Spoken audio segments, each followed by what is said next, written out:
जिन पंचायतों में ज्यादा नुकसान हुआ है उसमें से एक पंचायत ये खोलानाल भी है। और विशेष तौर से ये खोलानाल का गांव पूरी तरह से तबाह हुआ है। लोगों के घर चले गए, लोगों की जमीन चले गई, सरकारी भवन बनेंगे वो भी चले गए, लोगों की पशुशाला चले गई, पशुधन चला गया।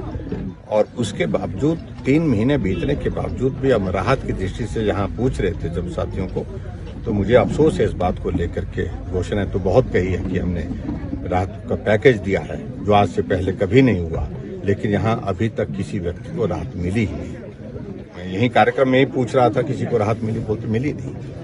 आखिरकार क्यों नहीं मिली फिर? आखिरकार उसकी वजह क्या है? तो राहत की अगर बातें कह रहे हैं तो राहत किसको मिल रही है? तो ये बहुत सारे प्रश्न हैं। यहाँ स्कूल के बच्चों के लिए बैठने की अब व्यवस्था नहीं है। प्राइमरी स्कूल के बच्चे प्राइवेट अकोमोडेशन में एक जगह बैठे हैं जहाँ पर 20 बच्चे बैठ सकते हैं, वहाँ पर 70 बच्चे बैठाए हुए उन्होंने। और वहाँ जो हमारा दूसरा स्कूल है, high school, senior secondary school के बिल्डिंग वो डैमेज हो गए हैं। एग्जामिनेशन सेंटर कहाँ हो पाएगा, ये बहुत बड़ा चिंता का विषय बना हुआ है। स्टाफ की शॉर्टेज यहाँ पर बहुत बड़ी परेशानी बनी है। सारा स्टाफ बदल करके इस विधानसभा क्षेत्र का दूर दराज के दूसरे इलाकों में भेज दिया प्रदेश में।